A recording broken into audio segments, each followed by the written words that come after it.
앞뒤 좌우로 인사하겠습니다. 나는 범어교회입니다. 한 번 더 인사하실 때 우리는 범어교회입니다. 우리 교회는 지난 주일 생명의 공동체를 세우는 40일 캠페인을 선포했습니다. 이 캠페인을 통해서 부름받은 하나님의 백성으로 또 보냄받은 그리스도의 제자로서 하나님이 원하시고 기뻐하시는 삶으로 고쳐지고 또 변화되어지기를 소망합니다. 하나님을 향한 열정과 또 몸부림이 회복되기를 원합니다.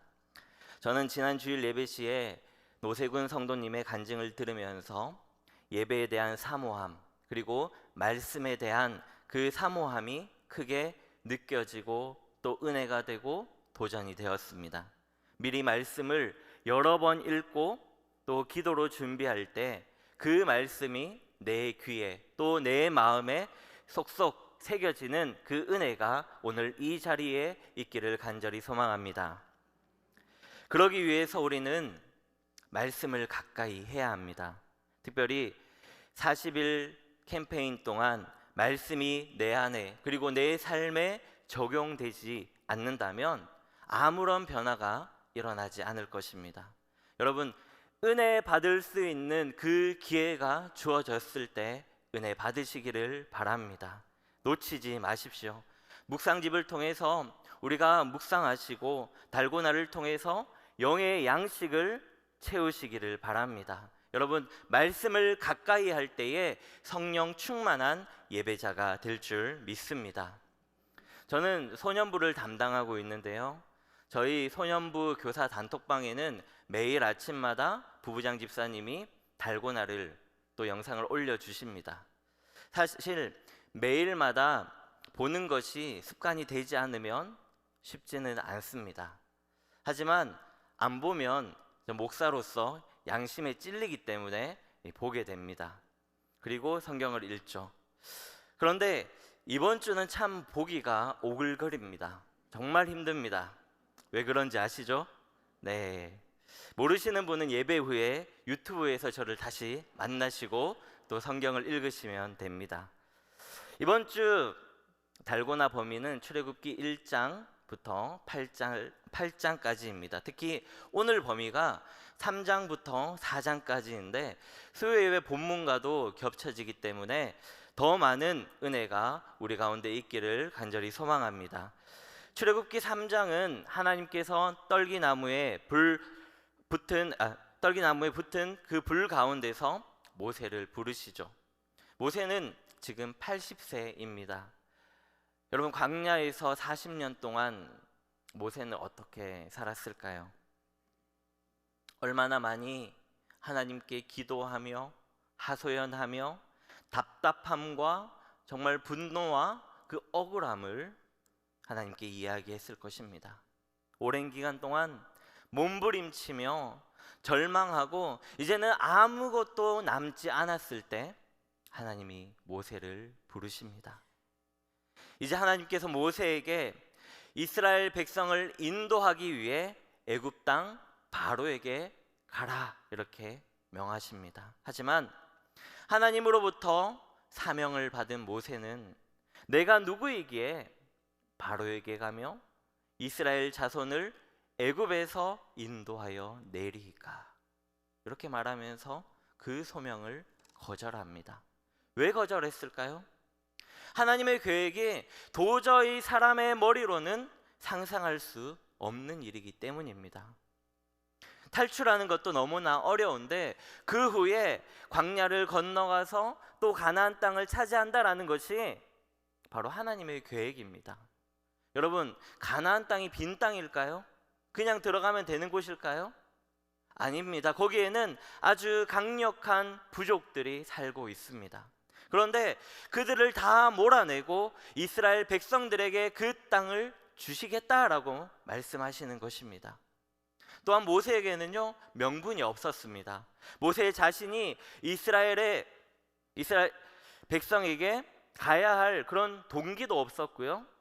가서 이 일을 행할 그런 실력도 없다는 뜻이 담겨져 있습니다. 모세는 80년이라는 그 세월을 절망과 낙담 속에 보냈던 사람입니다. 40년 전 바로의 왕자로 있었을 때도 의욕만 넘쳤지 정작 하나도 도움을 받지 못했던 기억이 있던 곳이죠. 실패의 장소입니다. 40년을 광야에서 보낸 모세는 자신의 그 무가치함을 또한 발견하였고 결국 자신은 이스라엘을 애굽에서 인도하여 낼 수 있는 능력이 없다고 고백하고 있습니다. 그런데 하나님의 답변은 무엇입니까?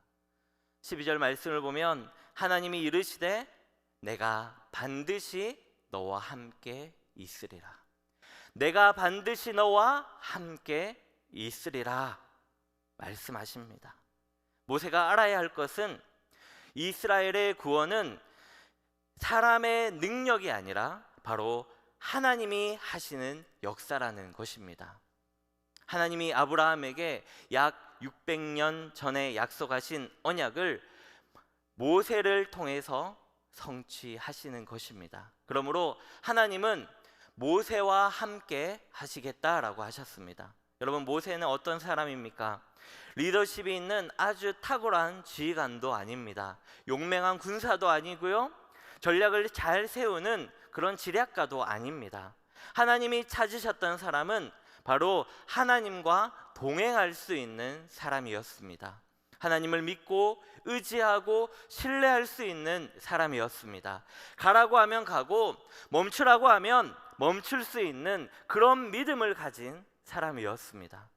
성도 여러분, 믿음이 무엇입니까? 하나님이 하시는 것을 믿는 것, 그 하나님의 신실하심을 붙드는 것입니다. 하나님께서 말씀하시고 여러분 약속하신 것은 반드시 이루신다라는 것을 믿으시기를 바랍니다. 12절 하반절에 하나님은 모세에게 약속하십니다. 내가 그 백성을 애굽에서 인도하여 낸 후에 너희가 이 산에서 하나님을 섬기리니 이것이 내가 너를 보낸 증거니라. 아멘. 하나님은 모세와 함께 하셔서 이스라엘 백성을 애굽에서 시내산으로 인도하실 것이라고 하셨습니다. 그리고 이스라엘 백성이 시내산에서 하나님을 예배하는 때가 오면 이는 하나님이 모세를 보내신 증거가 되는 것입니다. 이제 모세가 하나님께 묻습니다. 13절 말씀 우리 함께 읽겠습니다. 모세가 하나님께 아뢰되 내가 이스라엘 자손에게 가서 이르기를 너희의 조상의 하나님이 나를 너에게 보내셨다 하면 그들이 내게 묻기를 그의 이름이 무엇이냐 하리니 내가 무엇이라고 그들에게 말하리까? 한마디로 표현하면 당신의 이름이 무엇입니까? 라고 하는 것입니다. 왜냐하면 모세가 애굽에서 이스라엘 백성들을 데리고 나올 때 보내신 이의 이름이 무엇이냐고 물을 때에 하나님의 이름이 무엇인지 알려줘야 했기 때문입니다. 당시 그 이름은 그 존재의 성격이나 신분 또는 본질을 담고 있었습니다. 모세는 지금 하나님의 존재와 그 본질을 어떻게 설명하면 되는지 묻고 있는 것입니다. 만일 애굽에 있던 이스라엘 백성들이 조상들이 섬기던 하나님에 대해 이미 잘 알고 있었다면 모세도 그렇게 염려하지 않았을 것입니다. 하지만 지금은 하나님과의 관계와 지식 모두가 굉장히 흐릿해진 상태입니다. 그리고 400년 동안 애굽에 머물면서 그들의 우상에 물들여져 있던 것도 문제였습니다. 여러분, 이스라엘 백성들은 지금 여러 신들을 믿고 있는 상태입니다. 또한 그 신들의 이름은 다양했습니다. 하나님은 이제 자신의 이름을 가르쳐 주십니다. 나는 스스로 있는 자라고 말씀하십니다. 직역하면 나는 나다. 나는 존재하는 자다. 굉장히 어려운 표현이죠. 스스로 있는 자에서 있다라는 그 동사는요 1인칭 미완료형입니다. 즉 과거에도 존재했고 현재에도 존재하며 미래에도 존재한다라는 뜻입니다. 영원히 존재하는 신이다라는 뜻입니다. 출애굽기 7장부터는 10가지 재앙이 나오죠. 나일강이나 또 육축들, 개구리, 태양 등 전부 신들의 이름입니다. 여기에 공통점이 있습니다. 전부 인간이 붙여준 이름이고 또한 인간과의 관계에서만 존재할 가치가 있는 것입니다. 그러나 하나님은 다릅니다. 하나님은 우리 인간과 아무 상관없이 존재하시는 분이십니다. 하나님은 얼마든지 스스로 일하시고 스스로 존재하시는 분이십니다. 스스로 온전하신 분이시죠. 인간의 도움이 전혀 필요 없으신 분이십니다. 여러분, 하나님은 부족한 것이 없으신 분이십니다. 오히려 사랑과 은혜가 넘쳐나시는 분이십니다. 우리의 구원은 그 넘쳐나는 그 사랑에서 비롯된 것이지 무엇인가 하나님께 부족한 것이 있어서 하나님이 구원을 생각하는 것이 전혀 아닙니다. 하지만 우리는 신앙생활을 하다가도 하나님께 조금만 어려움이 있으면 어떻게 합니까? 불평하고 또 불만합니다. 나에게는 이것밖에 안 주시냐? 왜 가져가시냐? 불만을 토로합니다. 자신의 기도에 응답하지 않는다. 아파트 팔아야 되는데 하나님 도우시지 않는다라고 우리는 하나님을 원망합니다. 하나님은 이런 우리의 불평과 불만을 들으실 이유가 조금도 없으십니다. 우리는 모두 신앙생활할 때 어떻게 시작합니까? 은혜로 시작합니다. 그러나 자신을 근거로 하는 열심과 헌신을 통해서 무언가 보상을 받으려고 하는 목적으로 하는 그 종교인으로 변질되고 있습니다. 내가 믿었더니 이런 것 주시더라. 이렇게 하는 것은 하나님이 우리를 향한 그 사랑의 실제성에 관한 증명이 될 수는 있을지 모르겠지만 본질적이거나 또한 목적이 아닙니다.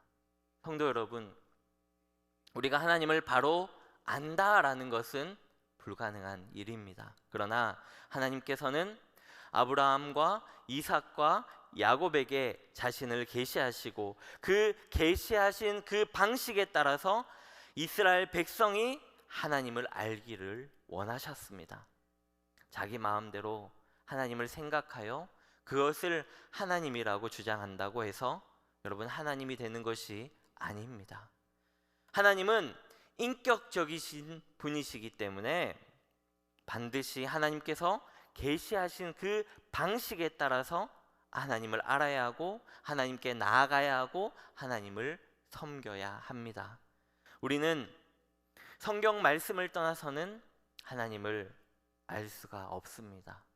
그리고 하나님이 가장 분명하게 나타나신 것은 그리스도를 통해서입니다. 그러므로 우리가 그리스도를 떠나서는 하나님을 알 수가 없습니다. 예수 그리스도의 십자가 사건을 설명하는 로마서 1장에도 하나님의 하나님 되심이 당연히 결과하는 것으로 복음을 소개합니다. 로마서 1장 17절 말씀을 함께 읽겠습니다. 복음에는 하나님의 의가 나타나서 믿음으로 믿음에 이르게 하나니 기록된 바 오직 의인은 믿음으로 말미암아 살리라 함과 같으니라. 아멘. 복음은 하나님의 하나님 되심이 만들어낸 것입니다. 언제나 한결같으신 하나님이시기 때문에 그분의 백성을 향해서 십자가를 준비하시는 것이어서 복음에는 하나님의 의가 나타났다고 이야기하는 것입니다. 계속해서 하나님은 말씀하십니다. 15절 말씀입니다. 하나님이 또 모세에게 이르시되 너는 이스라엘 자손에게 이같이 이르기를 너희 조상의 하나님 여호와 곧 아브라함의 하나님 이삭의 하나님 야곱의 하나님께서 나를 너희에게 보내셨다 하라. 이는 나의 영원한 이름이요 대대로 기억할 나의 칭혼이라.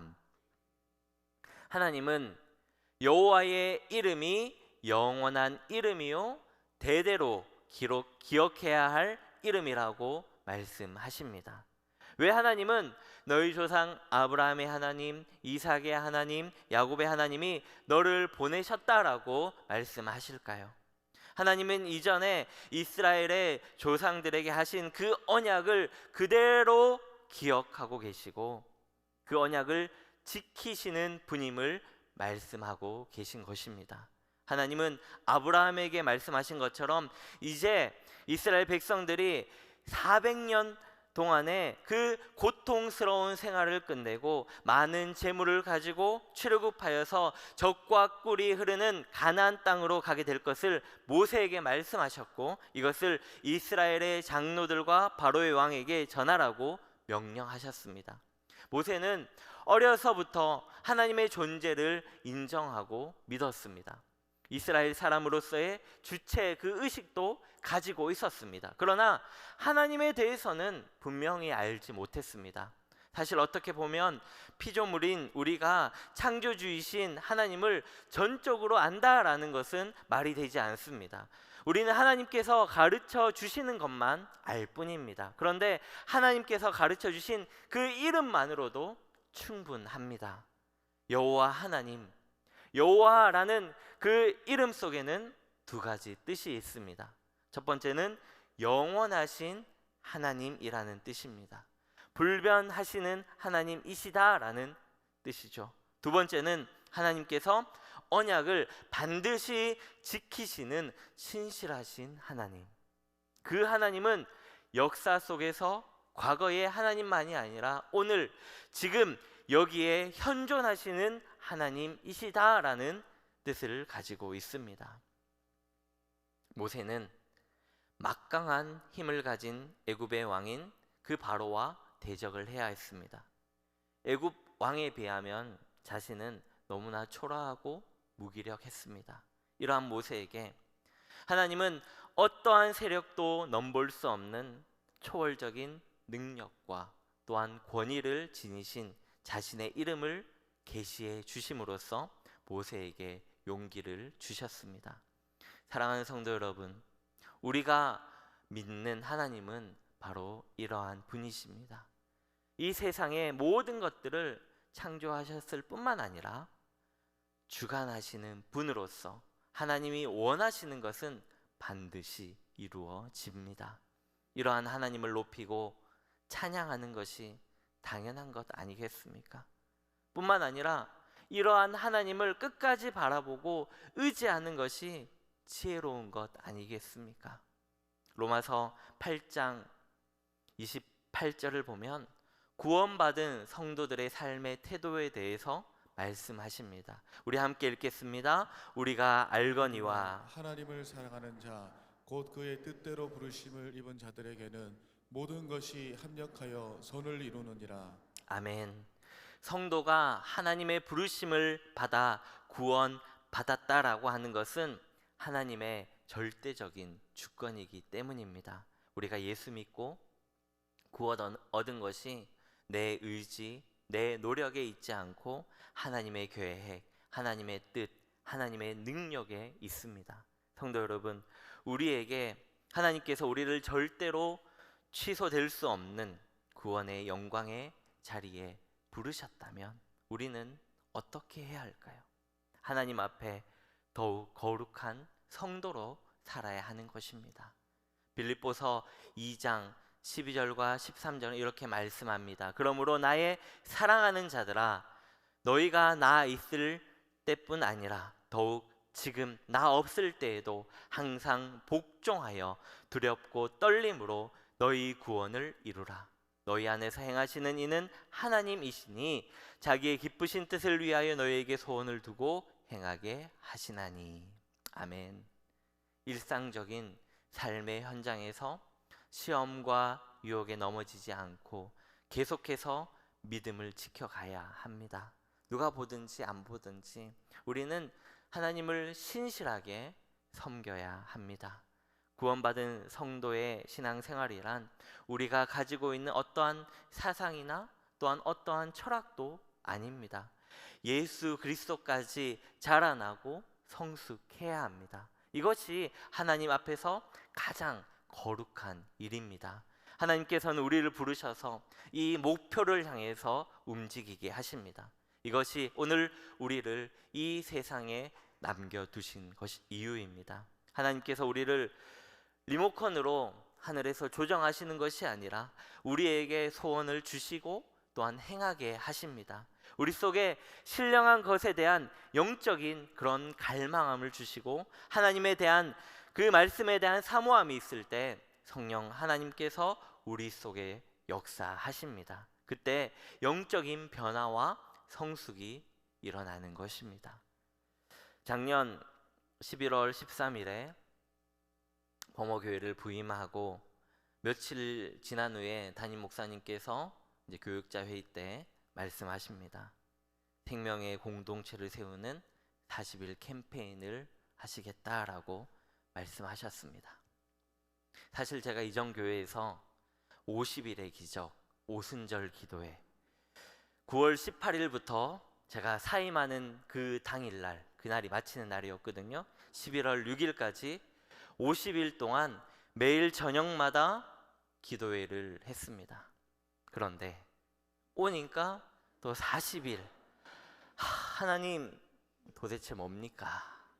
왜 이렇게 나를 연단시키십니까? 한숨이 나왔습니다. 그러면서 스스로를 위로하기를 그래 50일도 아닌 11줄은 40일인데 괜찮겠지 하면서 이렇게 생각을 했습니다. 그리고 다시 생각을 해보았습니다. 지난 50일 기도회를 통해서 하나님께서 저에게 기도의 응답도 해주시고 또 많은 은혜를 주셨는데 이번에도 은혜 주시려고 계획하고 계신데 나의 마음이 아주 불성실했구나 라는 것을 깨닫게 해주셨습니다. 성도 여러분, 생명의 공동체를 세우는 40일 캠페인, 이 캠페인은요 어떤 이익도 추구하지 않습니다. 그런 캠페인이 아닙니다. 하나님께서 범어교회에게 은혜 주시겠다고 작정하신 은혜의 시간이고 축복의 시간임을 믿으시기를 바랍니다. 우리가 공동체 고백을 하나하나 살펴볼 때 저는요 저의 부족한 모습을 회개할 수밖에 없었습니다. 내가 믿고 섬기는 그 하나님을 내가 온전히 섬기지 못했구나. 이스라엘 백성과 다를 바 없는 연약한 사람임을 고백하게 하셨습니다. 우리의 정체성을 다시 회복하는 40일이 되기를 간절히 소망합니다. 성령 충만한 예배자, 진리를 배우고 수호하는 은혜에 빚진 훈련자, 땅끝까지 복음을 전파하는 전도자, 이웃의 아픔을 함께하는 치유자, 온 성도가 하나 되는 화해자, 사회적 책임을 다하는 소명자가 되어서 주의 나라가 이 땅에 임하며 하나님을 영화롭게 하는 범어교회가 되기를 간절히 기대하고 기도합니다. 우리가 하나님이 원하시고 기뻐하시는 삶으로 점점 고쳐지고 변화되어질 때에 구원의 불변성은 더욱 견고해지며 거룩한 삶을 살아가게 될 줄 믿습니다. 여러분, 하나님이 우리를 부르셨습니다. 이제 우리가 움직일 때입니다. 우리가 움직일 때, 우리가 몸부림칠 때에 하나님의 역사가 나타나고 그것을 한 성도 한 성도가 경험하는 은혜가 있기를 간절히 소망합니다. 우리가 말씀을 기억하며 함께 기도하겠습니다. 우리는 유한한 인간이기 때문에 무한한 하나님을 도저히 알 수가 없습니다. 하나님께서 계시한 방식에 따라 말씀을 통해서 알아가게 하시고 하나님 믿음을 더하여 주시옵소서. 두 번째로 하나님 나에게 은혜를 주옵소서. 40일 생캠을 통하여서 또 달고나를 통하여서 하나님 나에게 말씀하여 주시고 나를 변화시켜 주시옵소서. 우리 주님의 이름 간절히 한번 부르짖고 기도하겠습니다. 주여 하나님 감사합니다. 우리를 사랑하여 주시고 하나님 우리를 택하여 주셔서 하나님 오늘도 예배의 자리로 우리를 인도하신 하나님 참으로 감사합니다. 하나님 우리가 말씀을 통해서 더욱더 하나님을 알아가는 그 은혜들을 경험하기를 원합니다. 하나님이 계시한 그 방식에 따라서 우리가 하나님을 알아갈 때에 우리에게 믿음 더하여 주시고 또 하나님의 뜻에 대하여 알아가게 하여 주시고 또 하나님을 깊이 알아갈 수 있도록 주님 도와주시옵소서. 하나님 우리에겐 하나님의 은혜가 필요합니다. 날마다 우리에게 은혜를 더하여 주시옵소서. 말씀하여 주시옵소서. 40일 아버지 캠페인을 통하여서 또한 달고나를 통하여서 하나님을 가까이 알아가기를 원합니다. 하나님을 알아갈 때에 하나님 우리 한 사람 한 사람이 변화되게 하여 주시고 또 하나님 우리 한 사람 한 사람이 새로워지기를 원합니다. 하나님 우리를 고쳐주시고 하나님 은혜 가운데 우리를 붙들어 주시옵소서. 우리 교회 가운데에 계획하신 그 하나님의 뜻이 하나님 온전히 이루어질 수 있도록 하나님 역사하여 주시고 성령의 충만함을 더하여 주시옵소서. 우리에게 믿음 더하여 주시옵소서. 하나님 아버지